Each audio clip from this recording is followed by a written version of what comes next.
बात करते हैं राउंडिंग ऑफ की।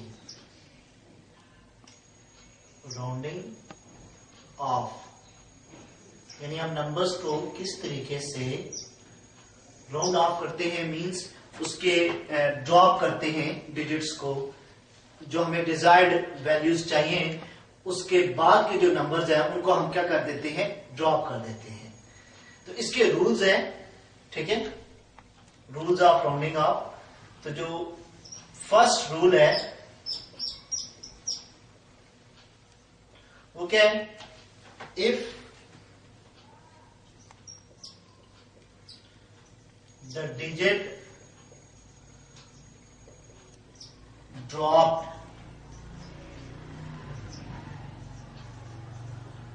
is less than 5, then it is simply dropped. For example, हमारे पास नंबर है 4.746 और हमने नंबर को ड्रॉप करना है, राउंड ऑफ करना है 4 को, ठीक है। हमने क्या करना है, 4 को राउंड ऑफ करना है, तो इसको हम राउंड ऑफ करेंगे is rounded off. Simply drop करने का मतलब ये है कि हम 4.7 लिख देंगे, ठीक है। अगर ये 5 से लेस है, देखिए अब 4 है, हम 4 को ड्रॉप करना चाह रहे थे, अब 4 जो है वो 5 से क्या है, लेस है, इसलिए हमने क्या किया, इसको सिंपली ड्रॉप कर दिया। अगर ये नंबर जो हम ड्रॉप कर रहे हैं वो 5 से ग्रेटर हो तो फिर हम क्या करते हैं, उससे जो पिछला नंबर होता है उसमें क्या करते हैं, 1 ऐड कर देते हैं। तो if the digit dropped is greater than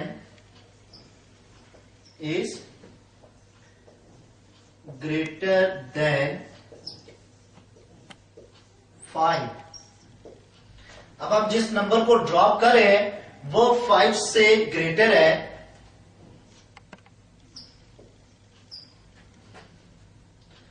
then 1 is added to the remaining digits, remaining value, remaining digit। जैसे हम क्या करना चाह रहे हैं जी, हमारे पास नंबर है 5.283, ठीक है। हमने क्या करना है, अब 8 को अगर ड्रॉप करना है, इस केस में अगर हम क्या करें, 8 को ड्रॉप करें, तो चूंकि 8 जो है वो इज राउंडेड ऑफ, इसको हम कैसे ड्रॉप करेंगे, 8 को हम ड्रॉप करना चाह रहे हैं और 8 जो है वो 5 से ग्रेटर है, तो उससे जो पिछला नंबर है यानी जो रिमेनिंग डिजिट है उसमें हम क्या करेंगे, 1 का ऐड कर देंगे। 2 में हम 1 ऐड करेंगे तो कितना हो जाएगा, 5.3 हो जाएगा, ठीक है। पहला रूल बड़ा सिंपल सा रूल है कि अगर हमने जिस नंबर को ड्रॉप करना है वो 5 से लेस है तो सिंपली ड्रॉप कर देंगे, ठीक है। जो बाकी नंबर है, अब हमने 4 को ड्रॉप किया तो उसके बाद के जितने भी नंबर होते हैं वो सारे के सारे ड्रॉप हो जाते हैं, उन सबको हम राउंड ऑफ कर देते हैं। तो हमारा आंसर क्या होगा इस केस में, 4.7 होगा। अब अगर हमने यहाँ पे जैसे आप देखोगे हमने 8 को ड्रॉप करना था, ठीक है, तो उससे 8 जो है वो 5 से ग्रेटर है। अब चूंकि ये 5 से ग्रेटर है तो हम क्या करेंगे, इसमें 1 पिछले नंबर में 1 ऐड कर देंगे। इसकी एक और एग्जांपल ले लेते हैं, 2.63 7। अब हमने किसको ड्रॉप करना है? फॉर एग्जाम्पल हमने 7 को ड्रॉप करना है। 7 को ड्रॉप करेंगे, इज राउंडेड ऑफ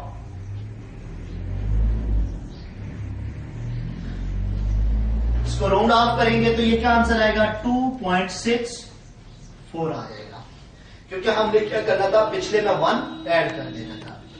अब चूंकि हमने बात की अगर हम नंबर ड्रॉप कर रहे हैं वो हुआ 5 से ग्रेटर, वो हुआ 5 से लेस। अब ये भी तो पॉसिबिलिटी हो सकती है कि जिस नंबर को हम ड्रॉप करें वही 5 हो, ठीक है? तो अब केस है if the digit dropped is equal to 5,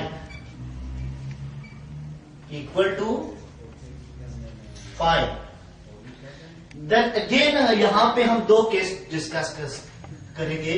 तो then there are two cases. There are two cases. Number 1 case क्या है? अब हमने 5 को ड्रॉप किया, ठीक है? उससे जो पिछला नंबर है, ठीक है? पहला केस क्या है? इफ द नंबर बिफोर 5 यानी जो 5 से पिछला नंबर होगा, पहले जो नंबर आ रहा है 5 इज इवन, अगर वो इवन है then it is simply dropped. Again हम उसी तरीके से इसको सिंपली ड्रॉप कर देंगे। अगर जो नंबर हम ड्रॉप कर रहे हैं वो 5 है तो उससे पहले हम क्या करेंगे, उससे पिछले नंबर को देखेंगे। फॉर एग्जाम्पल हम बात करते हैं 2.453 की, हम ड्रॉप कर रहे हैं 5 को। अब उससे पिछला नंबर देखेंगे, उससे पिछला नंबर है 4 इवन नंबर है, इवन नंबर जो 2 पे डिवाइड हो जाता है। अब 4 2 पे डिवाइडेड है, इट मींस 4 जो है इवन नंबर है। अब यहां पे 4 आ रहा है तो इसको हमने क्या करना है, किस तरह राउंड ऑफ करना है? इज राउंडेड ऑफ, इसको हमने राउंड ऑफ करना है जी 2.4, सिंपली ड्रॉप कर देना है इसको। अनदर एग्जांपल 1.256, अगेन हमने 5 को ड्रॉप करना है, उससे पिछले नंबर को देखेंगे। अब पिछला नंबर क्या है?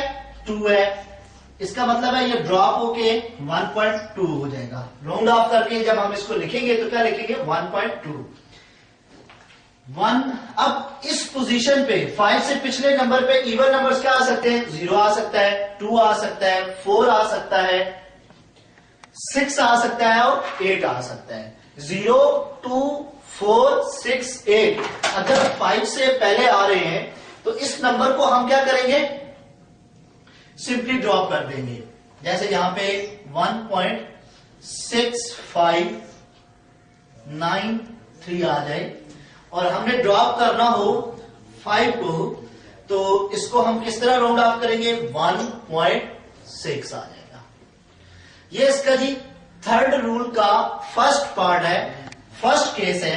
सेकंड केस में ये है कि if the number, if the digit before 5 is odd, ठीक है?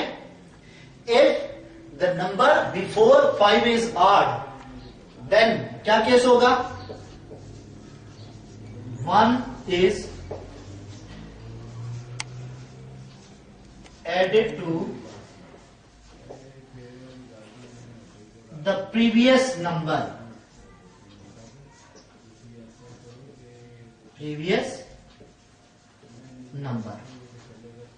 हम क्या कर रहे हैं जी? अगर हम जो नंबर ड्रॉप कर रहे हैं वो क्या है 5 है, और उस 5 से पिछला नंबर क्या है ऑड है। तो हमने क्या करना होगा कि 5 से जो प्रीवियस नंबर है, जैसे हम पहले केस में क्या देख रहे थे, इवन को देख रहे थे। 5 से प्रीवियस नंबर क्या था, इवन था। इवन था तो उसको हमने सिंपली ड्रॉप कर दिया। अब हमारे पास केस है कि जो हम नंबर ड्रॉप कर रहे हैं उससे पिछला नंबर ऑड है। Let's say 2.335। अब हमने 5 को ड्रॉप करना है, उससे प्रीवियस नंबर को देखेंगे। प्रीवियस नंबर क्या आ रहा है, 3 आ रहा है। तो हमने इसको किस तरीके से राउंड ऑफ करना है, इज राउंडेड ऑफ 2.34 हो जाएगा। उससे पिछले नंबर में हम क्या कर देंगे, 1 ऐड कर देंगे। अनदर एग्जांपल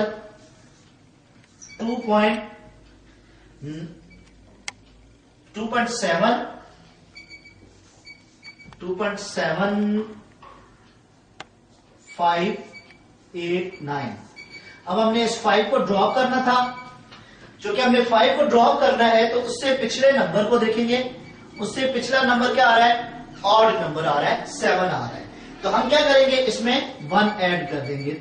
तो इज राउंडेड ऑफ ये किस तरह राउंड ऑफ होगा, 2.8 हो जाएगा। क्योंकि हम पिछला जो नंबर है जो 7 है वो क्या आ रहा है, ऑड आ रहा है। ऑड है तो इट मींस उसमें हम क्या कर देंगे, 1 ऐड कर देंगे। तो राउंडिंग ऑफ के बेसिकली यहां पे 4 रूल्स बनते हैं।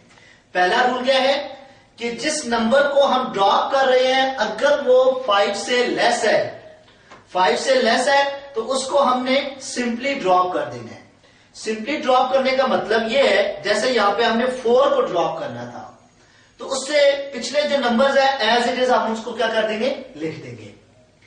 अगर हम नंबर को ड्रॉप कर रहे हैं और वो नंबर 5 से ग्रेटर है तो हम क्या करेंगे, 1 is added to the remaining means previous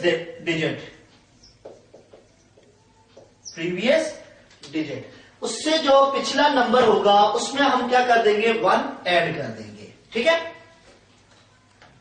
जैसे यहां पे आप इस एग्जांपल को देखें, हमने नंबर लिया जी 5.283 और अगर हमने 8 को ड्रॉप करना हो, 8 जो कि 5 से ग्रेटर है इसलिए हम उससे जो पिछला नंबर है 2 है उसमें हमने क्या कर दिया, 1 ऐड कर दिया। तो ये हमारे पास आंसर क्या आ गया, 5.3 आ गया। और यहां पे दूसरी एग्जांपल में आप देखिए 2.637। हमने किसको ड्रॉप करना था, 7 को। 7 को ड्रॉप किया, चूंकि 7 5 से ग्रेटर है तो उससे पिछले में क्या कर देंगे, 1 ऐड कर देंगे। ये तो बात हो रही थी अगर नंबर जो ड्रॉप हो रहा है वो 5 से लेस है या 5 से ग्रेटर है। अब ऐसा भी केस हो सकता है कि जो हम नंबर ड्रॉप करना चाह रहे हो वो 5 के इक्वल हो जाए। अगर वो 5 के इक्वल है तो अगेन हमारे पास 2 केसेस होंगे। क्या केस होगा कि जो 5 से पहले नंबर आ रहा है, जैसे यहां पे इस एग्जांपल में देखें 2.453 है तो 5 से पहले क्या आ रहा है, 4 आ रहा है। अब 4 क्या है, इवन नंबर है। अगर वो इवन होगा तो हम उसको अगेन क्या करेंगे, सिंपली ड्रॉप कर देंगे। यहां पे हमने इसको किस तरह ड्रॉप किया, 2.4 आ गया। क्योंकि हमने किसको राउंड ऑफ करना था, 5 को राउंड ऑफ करना था। तो पिछला जो नंबर है वो कैसे लिखेंगे, 2.4 लिख देंगे। इसी तरह 1.256 था, हमने राउंड ऑफ करना था 5 को, उससे अगेन पिछले नंबर को देखना है। पिछला नंबर क्या है, 2 है, तो इसको हम क्या करेंगे, एज इट सिंपली ड्रॉप कर देंगे और हमारा आंसर क्या आ जाएगा, 1.2 आ जाएगा। नेक्स्ट केस क्या है, अगर हमने जिस नंबर को राउंड ऑफ करना है वो 5 हो और उससे पिछला नंबर क्या हो, ऑड हो, उससे पिछला नंबर क्या हो, ऑड हो, तो फिर हम क्या करते हैं, प्रीवियस नंबर में 1 ऐड कर देते हैं। जैसे यहां पे मैंने एग्जांपल दी 2.335, राउंड ऑफ करना था 5 को, उससे पिछले नंबर को पहले देखेंगे। पिछला नंबर क्या है, 3। यहां पे क्या हो सकता है, 1 भी इस पोजीशन पे आ सकता है, 3 भी आ सकता है, 5, 7, 9, क्योंकि 1, 3, 5, 7, 9 बेसिकली क्या है, ऑड नंबर्स है। अगर इन पोजीशंस पे 1 आए, 3 आए, 5 आए, 7 आए, 9 आए, तो हम क्या करेंगे, उसमें एक 1 ऐड कर देंगे। जैसे यहां पे 3 था तो इसमें हमने 1 ऐड किया तो कितना हो गया, 2.34 हो गया। और 8 नंबर क्या हो सकते हैं, 2 हो सकता है, यहाँ पे 0 भी आ सकता है, 0, 2, 4, 6, 8। अगर इस पोजीशंस पे ये इवन नंबर्स हैं, ये कोई भी नंबर हो यहाँ पे और इससे नेक्स्ट नंबर 5 होगा तो उसको आप क्या करोगे, सिंपली ड्रॉप करोगे। ये तो रूल्स थे राउंड ऑफ करने के कि हम नंबर्स को किस तरीके से राउंड ऑफ करते हैं। अब अगर हमने कोई मेजरमेंट करनी है और वो मेजरमेंट जो है, यानी हम कोई कैलकुलेशन करना चाह रहे हैं जिसमें मल्टीप्लीकेशन या डिवीजन आ रही है,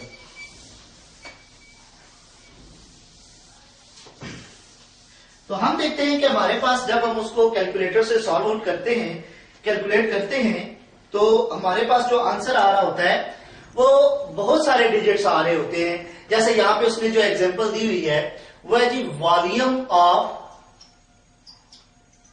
स्फीयर।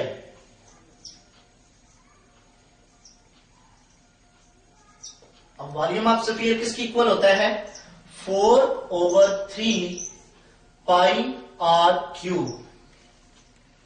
पाई यहां पे कांस्टेंट है, पाई की वैल्यू है 22/7 लिख लें या 3.14। आगे भी इसके नंबर्स आते हैं लेकिन हमें इतने ही चाहिए होंगे। और आर जो भी हम जिस स्फीयर का रेडियस वॉल्यूम फाइंड कर रहे हैं उसका ये क्या होगा, रेडियस होगा। अब जो बुक में हम देखें तो जो एग्जांपल दी हुई है उसने बताया हुआ है कि for example we measure the diameter of sphere, यानी डायामीटर ऑफ स्फीयर ये दिया हुआ है 2.22 सेंटीमीटर। हमें डायामीटर दिया हुआ है, ठीक है, और ये डायामीटर हम वर्नियर कैलिपर से माइक्रोमीटर स्क्रू गेज से फाइंड आउट कर सकते हैं। तो ये अगर हम वहां से फाइंड आउट किया वो और हमें कहा जाए कि आप वॉल्यूम कैलकुलेट करो, तो जो कि वॉल्यूम क्या फार्मूला क्या है, 4/3 पाई आर क्यूब। तो यहां पे एक चीज है कि जब हम इसकी कैलकुलेशन करते हैं कैलकुलेटर से, इसका रिजल्ट जब हम निकालते हैं तो हमें देखते हैं कि हमारा जो आंसर होता है वो बहुत बड़ा आ रहा होता है। अब पहले हमें क्या चाहिए, यहाँ पे ये हमारे पास है डायामीटर डी, हमें चाहिए आर। आर क्या होता है, डायामीटर का हाफ कर देते हैं, तो ये हो गया 1.11 सेंटीमीटर।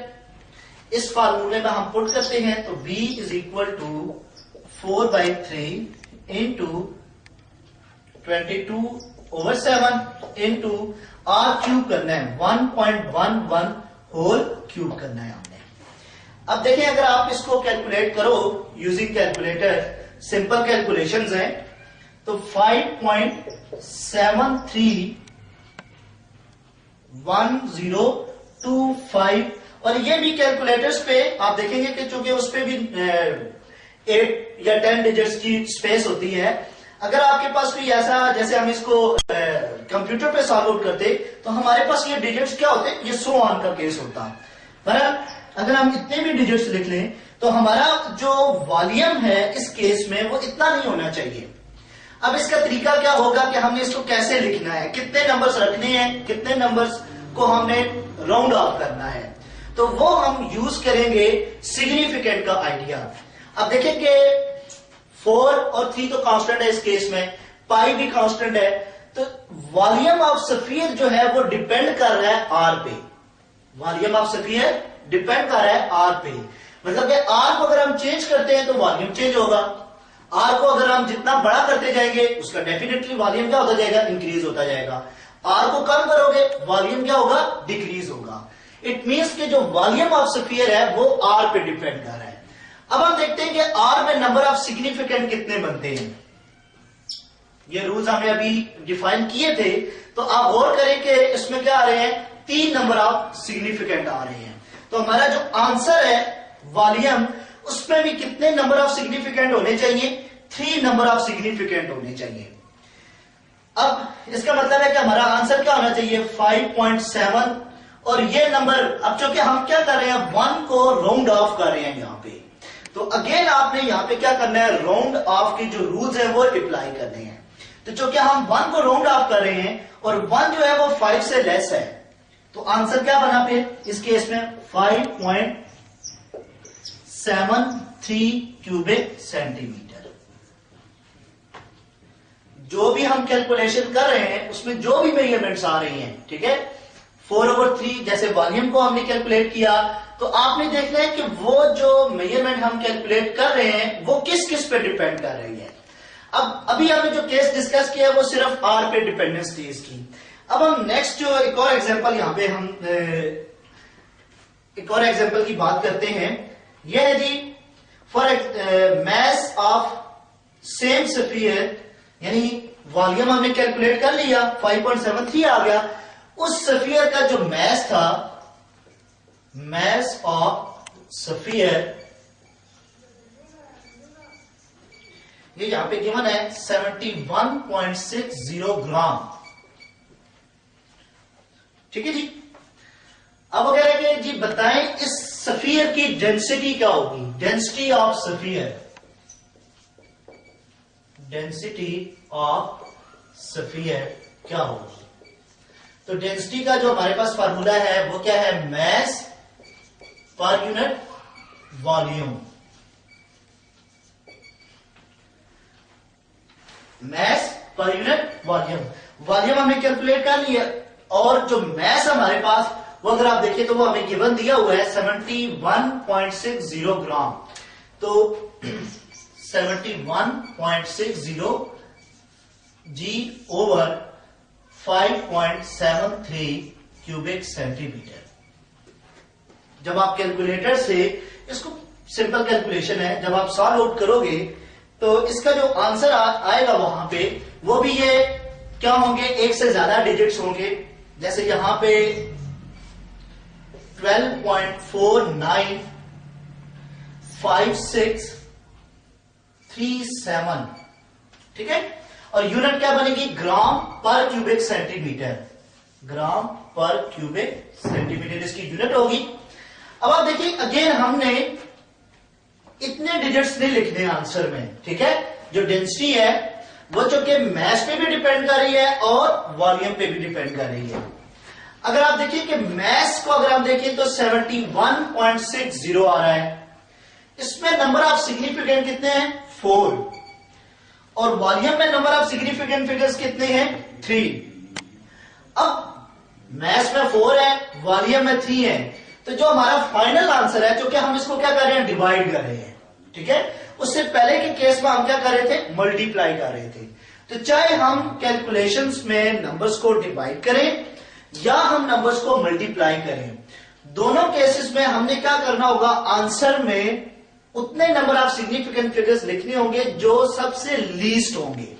जैसे यहां पे नंबर ऑफ सिग्निफिकेंट फिगर्स 4 है, यहां पे नंबर ऑफ सिग्निफिकेंट फिगर्स 3 है, तो आंसर में कितने होने चाहिए, 3 होने चाहिए। तो मतलब कि हमारा आंसर यहां तक होना चाहिए, 3 डिजिट तक होना चाहिए, 3 सिग्निफिकेंट फिगर्स तक होना चाहिए। तो हमने किसको राउंड ऑफ करना है, 9 को राउंड ऑफ करना है यहां पे। अब 9 जो है वो 5 से ग्रेटर है, तो 5 से ग्रेटर है तो उससे पिछले नंबर में हम क्या कर देंगे, 1 ऐड कर देंगे। हमारा आंसर आ गया जी 12.5 ग्राम पर क्यूबिक सेंटीमीटर। इस एग्जांपल को हम दोबारा एक दफा रिवाइज कर लेते हैं। हमें डायमीटर गिवन था किसी भी, यहाँ पे जो स्फीयर हमें उसने जो एग्जांपल में दिया हुआ है उसका हमें डायमीटर गिवन था। उसने कहा कि जी आप क्या कैलकुलेट करो, फाइनली उसकी डेंसिटी फाइंड करो। अगर उसका मास कितना है, 71.60 ग्राम है, तो डेंसिटी हम डिफाइन करते हैं मास पर यूनिट वॉल्यूम। तो सबसे पहले जो हमने कैलकुलेट करना है वो क्या करना है, स्फीयर का वॉल्यूम कैलकुलेट करना है। डायमीटर गिवन था, हमने उसका रेडियस फाइंड आउट किया। रेडियस क्या होता है, डायमीटर का हाफ होता है, तो डायमीटर से हमने रेडियस फाइंड आउट किया और वॉल्यूम का जो हमारे पास फार्मूला उसमें हमने आर की वैल्यू पुट की और उसको कैलकुलेट किया। ये कैलकुलेशन जब हम परफॉर्म करेंगे अपने कैलकुलेटर्स पे तो आप ये देखोगे कि वहां पे बहुत ज्यादा डिजिट्स आ रहे होंगे। तो सारे हमने वैल्यूज को नहीं लिखना, हमने क्या करना है, उसमें देखना है कि हमारे पास जो वॉल्यूम है वो किस किस पे डिपेंड कर रहा है। इस केस में वॉल्यूम सिर्फ आर पे डिपेंड कर रहा है। तो जितने number of significant figure are में है, हमने क्या करना है, आंसर में भी उतने ही लिखने हैं। आर में नंबर ऑफ सिग्निफिकेंट फिगर्स है 3, तो आंसर में भी कितने होने चाहिए, 3। तो इस वजह से हमने क्या करना है, यहां पे 1 को राउंड ऑफ करना था। 1 जो कि 5 से लेस था, तो इसको हमने क्या किया, एज इट इज इसको ड्रॉप कर दिया और बाकी नंबर को हमने इसी तरह लिख दिया। तो वॉल्यूम हमारे पास आ गया 5.73 क्यूबिक सेंटीमीटर। फिर जब हमने डेंसिटी फाइंड करनी है, तो डेंसिटी का फार्मूला होता है जी mass per unit volume. Mass यहां पे कितना है, 71.60 और वॉल्यूम अभी हमने कैलकुलेट किया 5.73। अब चूंकि अगेन यहां पे आप देखिए वॉल्यूम के एग्जांपल में सिर्फ आर आ रहा था। अब जो डेंसिटी है वो मैस पे भी डिपेंड करती है और वॉल्यूम पे भी डिपेंड करती है। तो दोनों के नंबर ऑफ सिग्निफिकेंट फिगर्स को देखेंगे। अगर आप मैस में नंबर ऑफ सिग्निफिकेंट फिगर्स देखो तो कितने आएंगे, 4 आ रहे हैं। वॉल्यूम में नंबर ऑफ सिग्निफिकेंट फिगर्स कितने हैं, 3 आ रहे हैं। तो हमने ये देखना है कि जो आंसर आएगा उसमें कितने नंबर ऑफ सिग्निफिकेंट फिगर्स लिखने हैं। तो जो लीस्ट, जिसमें least number of significant figure होंगे, अब देखो ना वॉल्यूम के कितने आ रहे हैं, 3 आ रहे हैं। मैस के कितने नंबर ऑफ सिग्निफिकेंट फिगर हैं, 4। तो आंसर में कितने होने चाहिए, 3 होने चाहिए। यानी वो क्वांटिटी जिसके least number of significant figure होंगे उसके अकॉर्डिंग हम जो फाइनल आंसर होगा उसको लिखेंगे। अगर हम क्या कर रहे हैं, डिवीजन कर रहे हैं या मल्टीप्लीकेशन कर रहे हैं। तो यहां पे देखें, इस केस में फिर हमें क्या करना है, 9 को राउंड ऑफ करना है। 9 जो कि 5 से ग्रेटर है, तो इसलिए हमने क्या किया, उससे जो पिछला नंबर था उसमें 1 ऐड कर दिया। तो ये हमारे पास आ गई डेंसिटी ऑफ स्फीयर। अब हमारा टॉपिक है जी रिलेशन बिटवीन फिजिकल क्वांटिटीज। तो फिजिकल क्वांटिटीज हमने जैसे इस चैप्टर में के स्टार्ट में भी हमने बात की थी, डिफरेंट फिजिकल क्वांटिटीज हैं, कुछ बेस क्वांटिटीज हैं। उन बेस क्वांटिटीज से फिर हमने क्या किया था, डिराइव्ड क्वांटिटीज भी देखी थी। तो जैसे हम बात करते हैं, अगर हम कहें कि लेंथ की ही बात कर ले, तो लेंथ एक फिजिकल क्वांटिटी है। अब हम देखना चाह रहे हैं कि अगर हमारे पास एक जैसे कोई एक डब्बा हो, कोई बॉक्स हो, और उस बॉक्स जैसे यहां पे हमने ये एक बॉक्स शो किया है, और अगर उसकी यहां पे आप देखें कि इस लेंथ जो है 1 सेंटीमीटर है, ये भी लेंथ इसकी 1 सेंटीमीटर है, तो ये एक स्क्वायर बॉक्स हो गया, क्योंकि चूंकि दोनों साइड इक्वल हैं, इस वजह से ये बॉक्स क्या हो गया, स्क्वायर बॉक्स हो गया। अब स्क्वायर बॉक्स है तो हमने देखना है कि इसकी लेंथ और इसका एरिया एक डिराइव्ड क्वांटिटी है, लेंथ हमें पता है फिजिकल क्वांटिटी है। तो हम देखना चाह रहे हैं कि इन दोनों का आपस में क्या रिलेशनशिप है। तो अगर हम अब इसका एरिया कैसे फाइंड आउट हो सकता है, इसका एरिया क्या हो सकता है कि हम इस लेंथ को क्या करें, इस लेंथ से मल्टीप्लाई करें। ठीक है, इसका जो एरिया है वो क्या हो सकता है, 1 सेंटीमीटर इंटू 1 सेंटीमीटर। तो इसको आपस में मल्टीप्लाई कर देंगे तो हमारे पास एरिया क्या आ जाएगा, 1 सेंटीमीटर स्क्वायर आ जाएगा। अब इसी तरह अगर हमारे पास इस तरह के 4 डब्बे हो जाएं, ठीक है, तो उन 4 डब्बों को हम क्या करें, बॉक्सेस को इस तरह से अरेंज करके रख दें। तो हमारे पास जो अब एक बॉक्स बन रहा है वो क्या हो रहा है, उसकी लेंथ क्या हो गई, इंक्रीज हो गई। अब देखिए ना, ये लेंथ भी इंक्रीज हो गई, ये लेंथ जो है वो भी इंक्रीज हो गई है। तो अब देखो, जब हम लेंथ को बढ़ाएंगे तो क्या होगा, उसका एरिया भी क्या होगा, इंक्रीज होगा। जैसे आप इसी बोर्ड की एग्जांपल ले रहे हैं, यहाँ पे अगर हम इसके यहां तक देख रहे हैं इसको, तो एक ये इसकी साइड बनती है और एक इसकी ये साइड बनती है। अगर हम इन दोनों को मल्टीप्लाई करेंगे तो ये हमारे पास क्या आ जाएगा, एरिया आ जाएगा। ठीक है, अब हमने क्या किया, इसके साथ सेम एज इट इज एक और इतनी ही लेंथ, एक और यहाँ पे ये बोर्ड जो है इसके साथ जोड़ दिया है, यहाँ पे फिक्स कर दिया है। तो हम देखिए, आप गौर करो कि हमने इस लेंथ को क्या कर दिया, इंक्रीज कर दिया है। अगर हमने इस लेंथ को इंक्रीज किया है तो आप गौर करें कि इसका एरिया भी क्या हो गया, इंक्रीज हो गया है। यहां पे जो आप एग्जांपल की बात कर रहे हैं वो उनका आपस में रिलेशन क्या है कि अगर हम एक साइड को भी बढ़ा रहे हैं या दोनों साइड्स को बढ़ा रहे हैं तो उसका एरिया क्या हो रहा है, इंक्रीज हो रहा है। कुछ ऐसी भी फिजिकल क्वांटिटी हो सकती है कि अगर हम एक क्वांटिटी को बढ़ाएं और दूसरी क्या हो, डिक्रीज हो।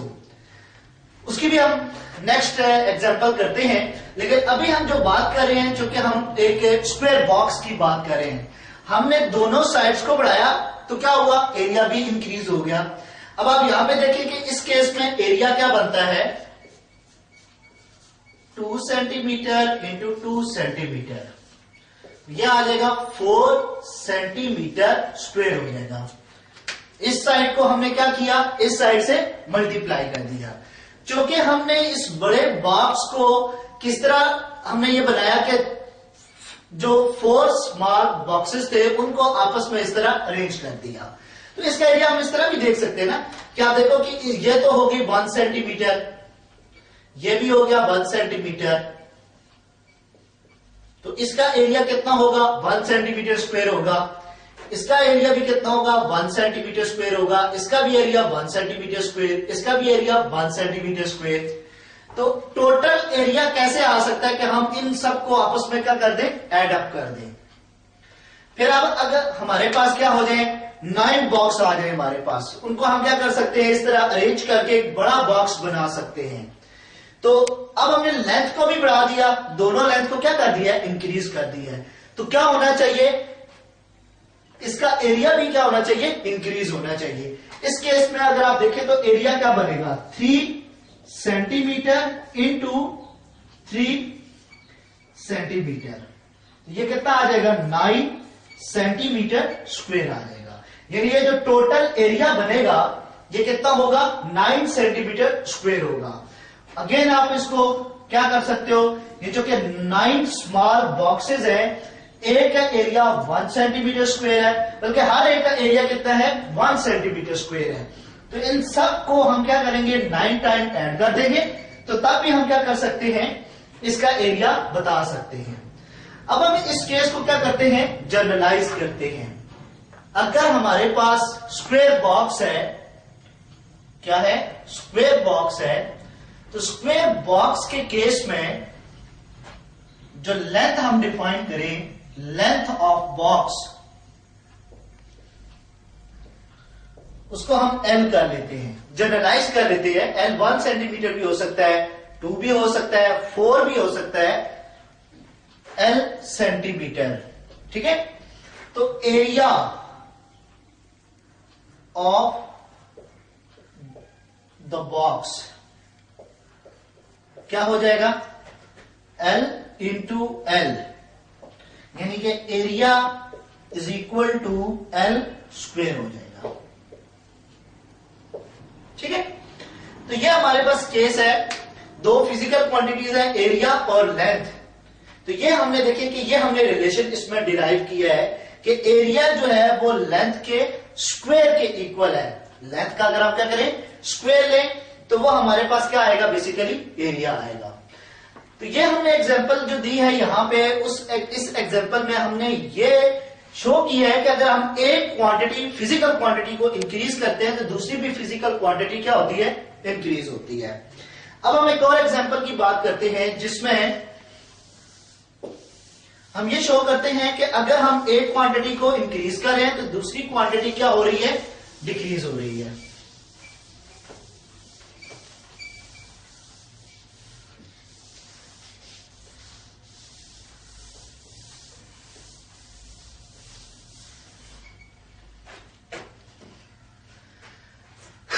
फॉर एग्जाम्पल हमारे पास यहां पे एक सिलेंडर है, ठीक है, और इसके अंदर हमने यहां पे ये एक इसका पिस्टन है, ढक्कन है, और यहां पे हम इसके अंदर हमने क्या किया है, किसी गैस को फिल किया हुआ है। यहां पे गैस मॉलिक्यूल्स हैं और उन गैस मॉलिक्यूल्स का वॉल्यूम कितना है, V है, और ऊपर जो प्रेशर हम अप्लाई कर रहे हैं वो क्या है, P है। तो आप गौर करो, जब हम इस गैस के ऊपर प्रेशर ज्यादा करेंगे, ठीक है, जो हम इसके ऊपर फोर्स बढ़ाएंगे, तो ये पिस्टन क्या करेगा, नीचे मूव करेगा, और जब पिस्टन नीचे मूव करेगा तो यहां से आपको, अगर हमने फॉर एग्जांपल क्या किया, प्रेशर बढ़ा के इतना कर दिया, प्रेशर इंक्रीज किया, तो उसका वॉल्यूम क्या हो गया, कम हो गया। अब ये दो ऐसी फिजिकल क्वांटिटीज हैं कि हमने प्रेशर को बढ़ा रहे हैं तो वॉल्यूम उसका क्या हो रहा है, डिक्रीज हो रहा है। तो हम यहां पे जब रिलेशन की बात करते हैं तो दो टाइप के केसेस यहां पे आते हैं। एक केस हो सकता है कि अगर आप एक फिजिकल क्वांटिटी को बढ़ा रहे हो, दूसरी भी फिजिकल क्वांटिटी क्या होगी, इंक्रीज होगी। इस केस में देखें आप, हमने प्रेशर को बढ़ाया तो वॉल्यूम क्या हो गया, डिक्रीज हो गया है। तो इस तरह का भी रिलेशन यहां पे आ सकता है कि आप एक क्वांटिटी को इंक्रीज कर रहे हो, दूसरी क्वांटिटी क्या हो रही है, डिक्रीज हो रही है। यहीं से हम नेक्स्ट टॉपिक पे आते हैं जो कि है the proportionality constant.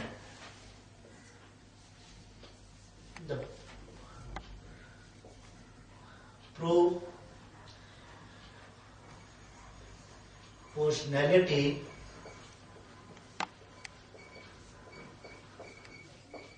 Constant.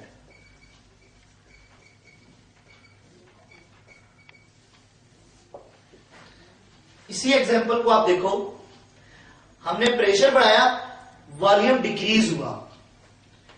Pressure increases, क्या हुआ, वॉल्यूम डिक्रीजेस। ठीक है, तो प्रेशर और वॉल्यूम आपस में क्या है, इनवर्सली प्रोपोर्शनल है। P and V are inversely proportional to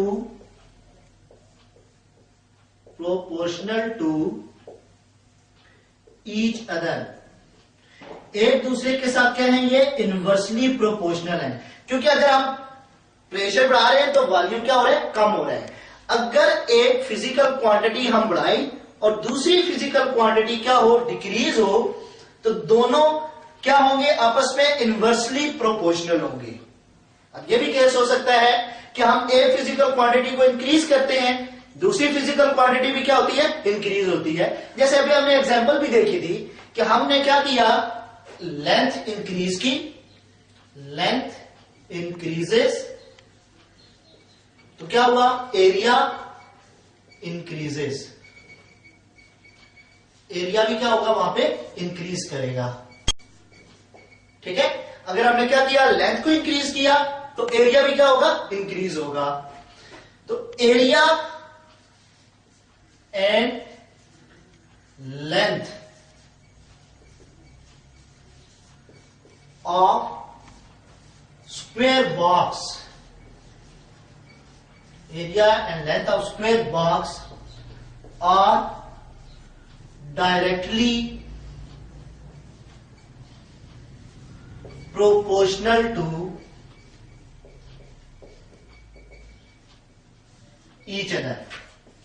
तो दोनों आपस में क्या है, डायरेक्टली प्रोपोर्शनल है, क्योंकि अगर हम एक क्वांटिटी को इंक्रीज कर रहे हैं तो सेकंड क्वांटिटी भी क्या हो रही है, सेकंड फिजिकल क्वांटिटी भी क्या हो रही है, इंक्रीज हो रही है।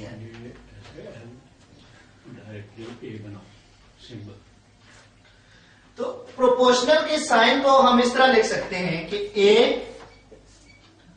प्रोपोर्शनल, ठीक है, टू एल,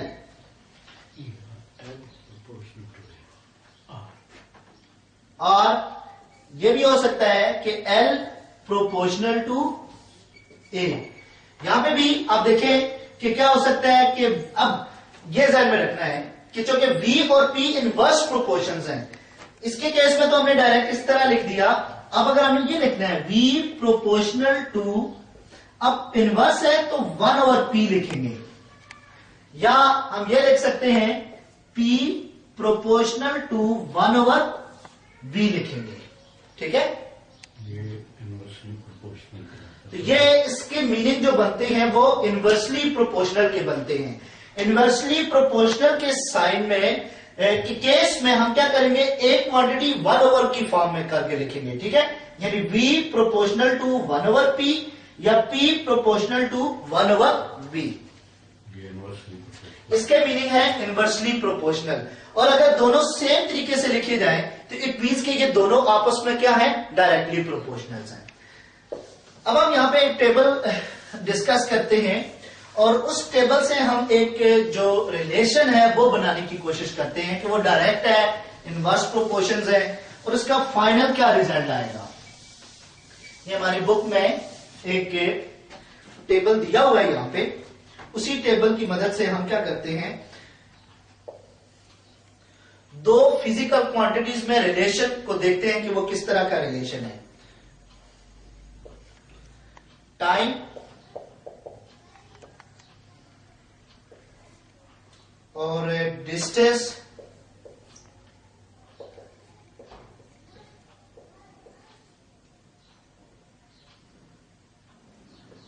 टाइम डिस्टेंस। पहले हम इन दोनों को यहां पे डिफाइन कर लें। टाइम को हम अगर टी से लिखें, और आपको पता है कि टाइम की ऐसा यूनिट क्या है, सेकंड्स है।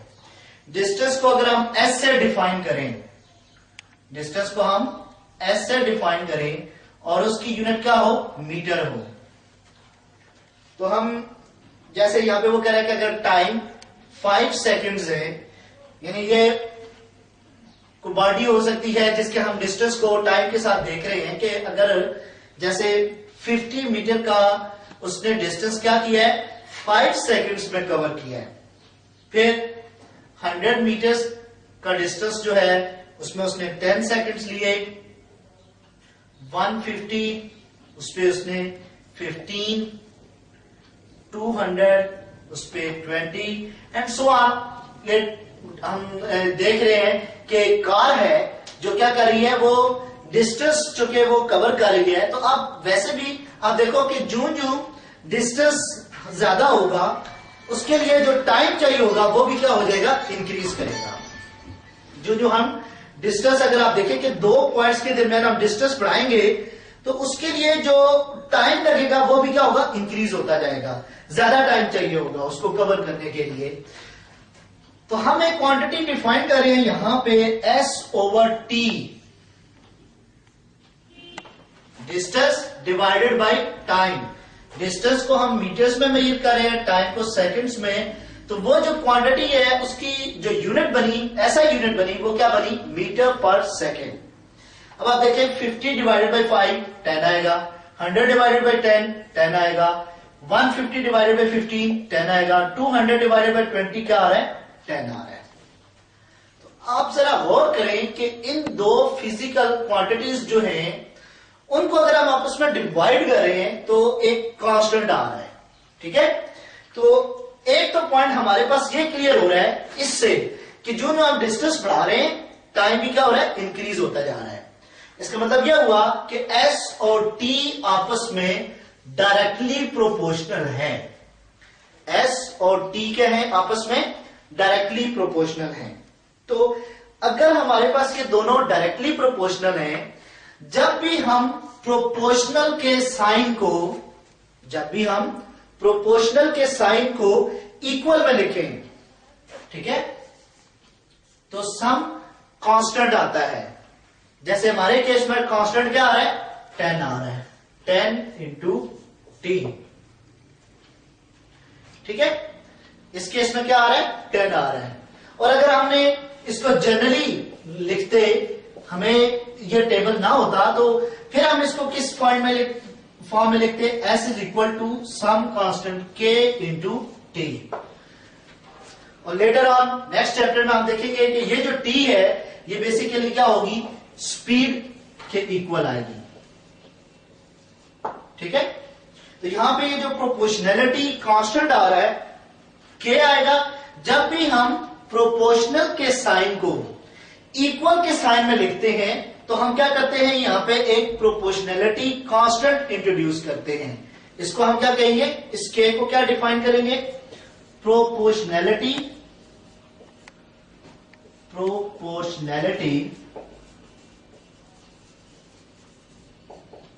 Constant.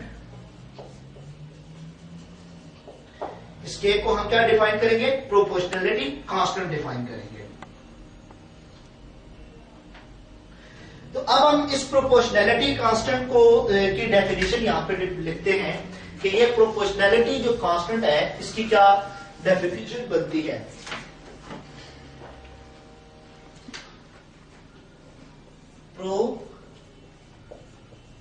proportionality constant.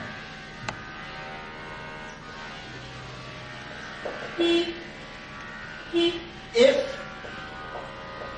two physical quantities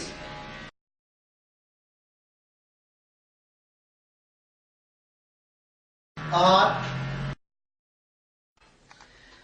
हम डिफाइन करेंगे प्रोपोर्शनैलिटी कांस्टेंट क्या है. इफ तो प्रोपोर्शनैलिटी कांस्टेंट क्या है? If two physical quantities are proportional to each other then the relationship can be expressed by an equation. ठीक है, जहां पे हमने डिफाइन किया था S प्रोपोर्शनल टू T, या ये तो डायरेक्ट प्रोपोर्शंस का केस है, या P प्रोपोर्शनल टू 1/V. ठीक है, ये हमारे पास जो रिलेशन है ये प्रोपोर्शनल की फॉर्म में है, S प्रोपोर्शनल टू T या P प्रोपोर्शनल टू 1/V. तो हम इसको क्या कर सकते हैं? इक्वेशन की फॉर्म में लिख सकते हैं. प्रोपोर्शनल को किस फॉर्म में लिख सकते हैं? इक्वेशन की फॉर्म में. The sign of proportionality is changed into sign of equality. Sign of proportionality is changed into sign of equality by multiplying with a constant number.